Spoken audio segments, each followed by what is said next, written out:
নির্বাচন কমিশনের সঙ্গে সংলাপে অংশ নিয়ে বঙ্গবীর কাদের সিদ্দিকী বলেন, বর্তমান সরকার দেশকে বিভক্ত করেছে। শেখ হাসিনার পতন হয়েছে, বঙ্গবন্ধু হারিয়ে যায়নি, মুক্তিযুদ্ধ মুছে যায়নি। জয় বাংলা বলে দেশকে স্বাধীন করেছি, আর সেই স্লোগান বলায় গ্রেপ্তার হতে হয়েছে।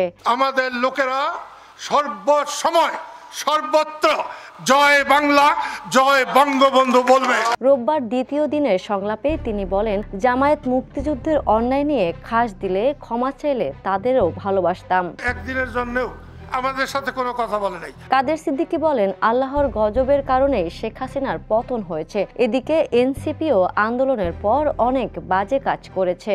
মুক্তিযুদ্ধের আওয়ামী লীগ ওইটা কইবেন না, 2 দিন পরে কিন্তু আপনাদের অসুবিধা আছে। জনগণ 3 বার ভোট দিতে পারেনি, এটাই দেশের সবচেয়ে বড় যন্ত্রণা। কাদের সিদ্দিকী আরো বলেন, নিবন্ধিত রাজনৈতিক দল অনেক হলেও আলোচনা হয় মাত্র কয়েকটির সঙ্গে, যা নিরপেক্ষতার পরিপন্থী। অতীতে এমন পরিস্থিতি তৈরি করা হয়েছিল যেন শেখ হাসিনাই বাংলাদেশ। আমি 25 বছর ধরে শেখ হাসিনার সরকারের বিরোধিতা করছি। তফসিল ঘোষণা করার পর ইসি সর্বক্ষমতার অধিকারী উল্লেখ করে তিনি বলেন, গণভোট কি নিয়ে হবে দেশের মানুষ সেটা জানে না।